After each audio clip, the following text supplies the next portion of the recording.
Saudações, internauta, mais um vídeo para o canal.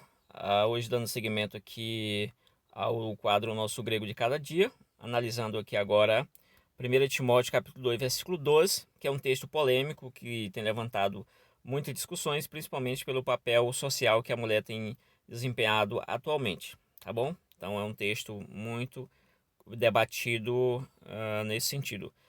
Vou tentar comentar pouca coisa para o vídeo não ficar muito longo. Então vamos lá, o objetivo não é exaurir a questão. Rapidamente aqui, nós temos na nossa lousa aqui o texto grego, uma tradução em português, alguns comentários que usarei depois, tá? Vamos aqui a focar apenas no versículo 12, né? O objetivo não é esgotar o assunto, mas apenas mostrar alguns detalhes. O versículo 12, que você pode acompanhar aqui embaixo, o versículo 12 começa aqui em grego com o infinitivo didaskei, né? O infinitivo aqui didaskei, do verbo ensinar, aqui ó, onde é que aparece ele aqui? Ele está no presente, então ensine, aqui está no presente, e também ativo, então é isso. E aí ele está começando aqui, ó, o texto grego começa com ele, e aqui em português está longe dele, ó, ou ele está aqui, ó, à distância, nessa tradução aqui, por exemplo. Aí nós temos, quando eu bati o olho aqui, como eu gosto dessa questão de prioridade, eu já olho ali e tal, o que está acontecendo, tentar descobrir. Aí eu já identifiquei que isso aqui poderia ser uma ênfase que Paulo está dando no ensino. Então busquei logo algum respaldo acadêmico para tentar ver se era coisa da minha cabeça ou se tinha alguém nesse sentido. Encontrei um comentário de Cambridge que exatamente citava esse ponto aqui de destaque, que era o Paulo está dando ênfase à questão do ensino aqui. E a ênfase não está nele que está proibindo, mas a ênfase dele que está jogando para a questão do ensino. Então ele não permite. E aí vem o sujeito da ação aqui, ó. O sujeito da ação está aqui, que é o permito. Isso aqui é um verbo. O verbo é a desinência aqui do o, né? Isso aqui indica presente do indicativo ativo, o eis. E aí nós temos aqui, tá? Isso aqui indica que o sujeito, o sujeito desinencial aqui, por exemplo, no português, é o eu que permito ou não permito. Essa desinência já mostra isso aí. Igual aqui, não permito. Quem que não permite? É eu que não permito. Pronto. Aí nós temos uma ênfase aqui, Opa, voltei aqui. Já começando com esse detalhe, você tem possivelmente uma ênfase aqui. Depois ele começa aqui com a questão da mulher, né? Seria o de Gnaiki, né? De Gnaiki, que seria que a mulher ensine, que a mulher tal, não permito. Então a ideia seria não permito que a mulher ensine. Beleza, então o foco está aqui, de onde está saindo a ordem ativa. Isso aqui é um presente indicativo ativo. Ele está realizando a ação de não permitir. Eu não. Aqui é o verbo permitir, deixar, coisa do tipo, mas está sendo modificado sua função aqui, a sua ideia de permitir está sendo modificada por esse advérbio aqui, o advérbio uk, seguido de uma vogal aqui com aspiração branda, tranquila. Então é isso aí, uk, tá? Não permito o quê? Ele não vai permitir aqui que essa pessoa ensine. Beleza, mulher. Mulher vem do... Isso aqui é uma terceira declinação. É um substantivo de terceira declinação. No caso, aqui um dativo, né? Isso aqui é a terceira declinação, dativo. Beleza. Aí ele não está permitindo que a mulher ensine. Outra coisa que ele não vai permitir está sendo demonstrada aqui pelo UDE. Aqui, ó. Né. Eu não estou permitindo nem isso aqui ensinar, que ela nem ensine, e nem que ela, o quê? Exerça autoridade. Então aqui nós temos a palavra, só voltar aqui, nós temos a palavra aqui, autentei. E aí o T, aqui ó, isso aqui é um infinitivo também. Tanto aqui, ó, infinitivo presente ativo, infinitivo presente ativo, infinitivo presente ativo. Perfeito. Aí nós temos a mais no que ela exerça autoridade, que ela domine. Aí essa ideia aqui é uma palavra rapax legomena, menor, né? Aparece uma única vez no Novo Testamento, se eu não troquei as palavras, mas é isso. aparece somente aqui, com a ideia de se tornar um tirano, mandar em alguém fazer alguma coisa nesse sentido. Então ele não permite isso aí. Essa permissão aqui tá, isso aqui está proibido. Tanto de ensinar quanto de exercer autoridade sobre. Quem exerce autoridade sobre alguém. Sobre um homem. Não, aqui às vezes aparece na tradução no sentido mais genérico da coisa. Aí aparece autoridade sobre andrós, vem da palavra ané. Aqui a palavra guiné, e aqui a palavra guiné, e a palavra ané, é a palavra homem, tá? Homem, mulher, esposa, coisa do tipo. Aí, só para ficar mais claro aqui, para a gente já passar para análise e pular essa parte. Então, ela não pode exercer autoridade, não pode ensinar nem exercer autoridade sobre o homem, mas, o que ela deve fazer aqui? O alá aqui contraído, né? Uma contração, não, como é que é o nome disso aqui? Uma elisão, né? Aqui na frente, o alfa mais... é isso aqui, processo de elisão. Aí nós temos aqui Elaine, que seria aqui, ó, Elaine, que seria a conjunção, mas o Einain, que seria o do Eimi, o infinitivo do Eimi, presente ativo, que a ideia é o estado aqui, mas permaneça ou fique, né? Fica o quê? Aqui, ó, em Resiria, acompanhado aqui dessa preposição característica aí do dativo, coisa desse tipo aí, do locativo, essas coisas aí, tá bom? Que não é objetivo aqui. Aqui um locativo e tal e tal. Aí fique onde? Em silêncio, um estado. Ficou em silêncio, tá bom? Beleza. Aí nós temos o que mais aqui? Pronto, basicamente isso aí, o texto grego tá pronto aí. Fazer apenas um rápido comentário, para não ficar muito longo o vídeo, em cima disso aqui. O que epitrepo, né? Aqui nós temos um conjunto de argumentações em cima desse verbo aqui. Aliás, eu vou colocar a estrutura toda, mas o verbo é o da frente, né? A estrutura toda. Isso aqui está no presente indicativo, né? Isso aqui, ó. Presente, indicativo, ativo. Presente. Ok, vamos trabalhar o verbo presente. Por estar no presente, alguns autores criaram a seguinte tese.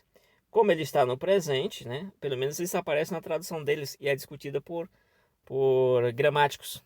Esse problema aí, esse equívoco que eles chamam, né?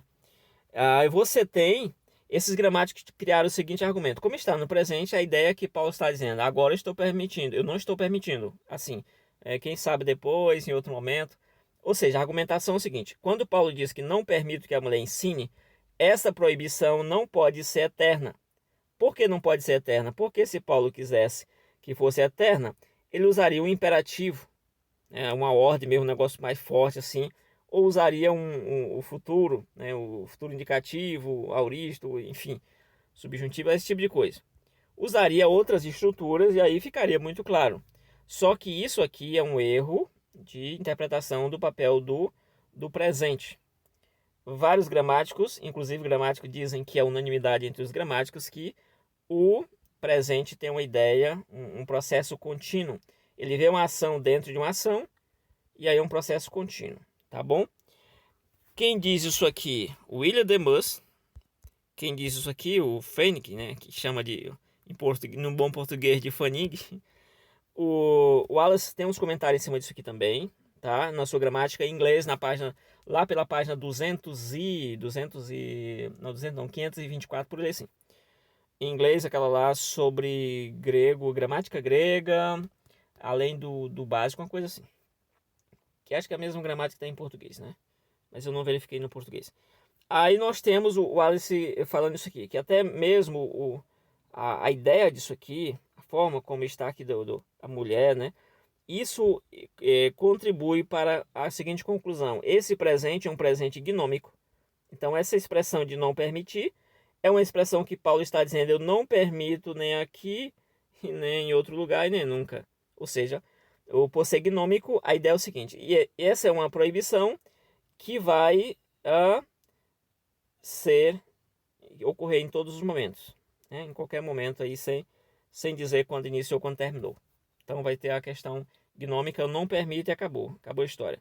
Então que seria um presente gnômico, usando o Alice aí, e nós temos que essa estrutura toda ela está dentro de um contexto lá do capítulo 2, começando até do versículo 1, mas mais precisamente ali do 8, quando ele começa com o verbo querer, eu quero, que ali o Manuel Júnior, ele fala que ali é um indicativo, como é que ele fala lá? Um indicativo potencial de desejo, alguma coisa assim, o verbo, então, expressando algum tipo de desejo ali.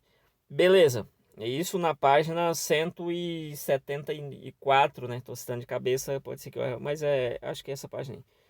Perfeito, passando dessa fase, nós já temos toda essa desconstrução aqui. Aí, o William Buss, ele tem inclusive comentários nesse sentido em obras que ele tem, chamada Epístolas Pastorais, não pastorais, Epístolas Pastorais, ele fala isso no livro 46, ele faz uma refutação aqui relacionada a isso. E tem também algumas observações sobre o tempo presente. Se você for levar esse mesmo argumento para os 1438 verbos no presente indicativo que Paulo usa, isso no presente indicativo ativo, você vai relativizar essa quantidade de ocorrências em verbo, que ele afirmou alguma coisa, não é agora não, isso aqui era só naquela época, aí pronto, acabou toda a fala de Paulo. Você pode pegar também esse autor aqui, ó, Mu, ele pegou e fez um estudo e encontrou 12 declarações universais que estão na primeira pessoa do singular, no presente do indicativo, assim como a expressão epitrepo, tá?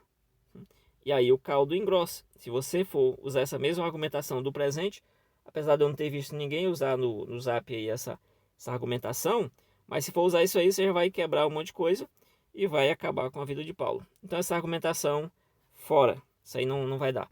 Aí Paulo, ele estabelece uma tese aqui é a tese que ele estabelece. Quando ele estabelece essa tese, ele vai desenvolver argumento. Ele desenvolve argumento 1, que é o argumento seguinte: Adão primeiro, né? Então o Adão ele foi formado primeiro.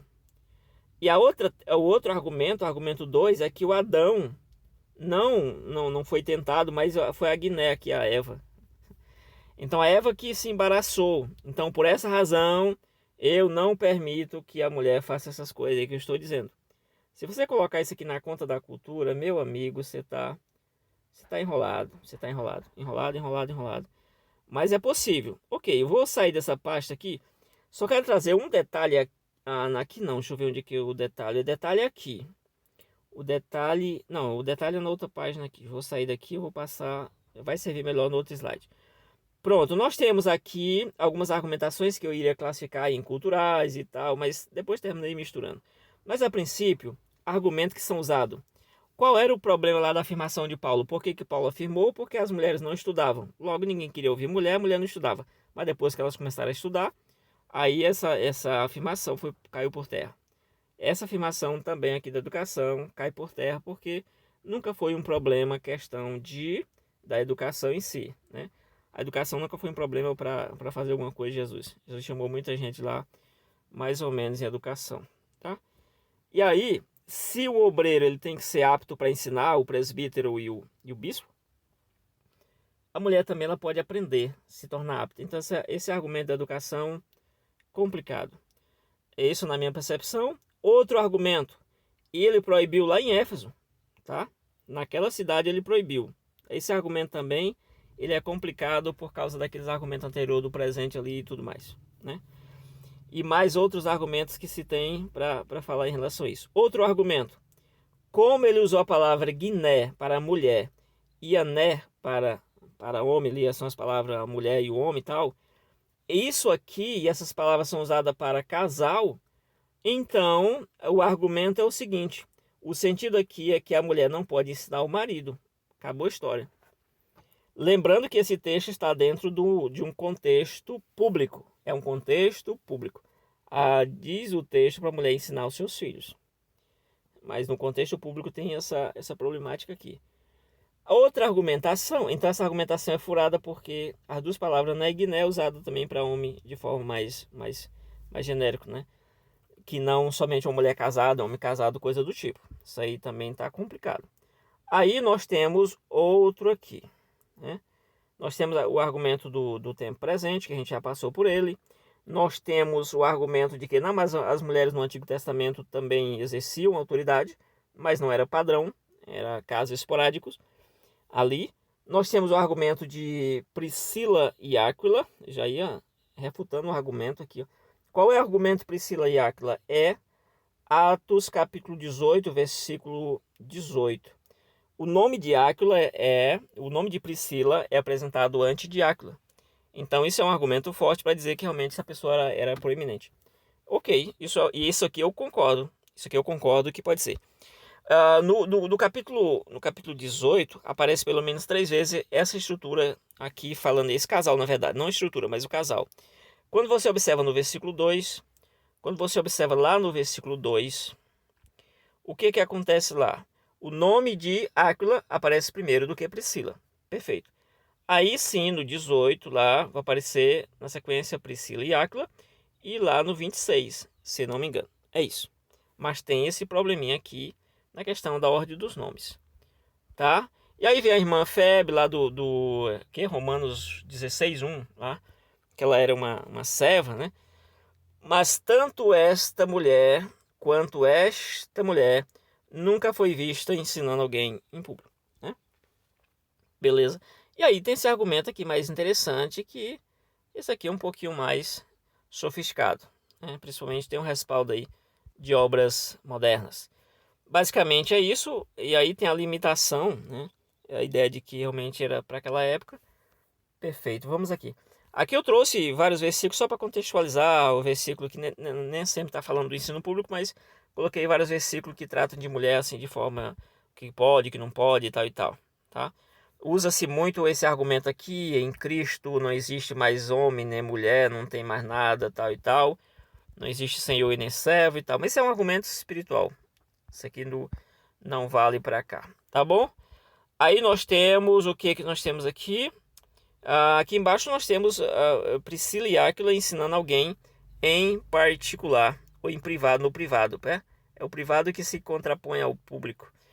Beleza, acho que é isso. Se você quiser comentar mais sobre isso aí, é só uma pincelada que eu queria dar. Você já analisou essa passagem aí? Então deixa nos comentários aí o que você pensa sobre esta passagem, qual a sua visão sobre ela. Acho que é isso. Qualquer coisa estamos nos comentários aí para bater um papo sobre isso. Valeu, fui!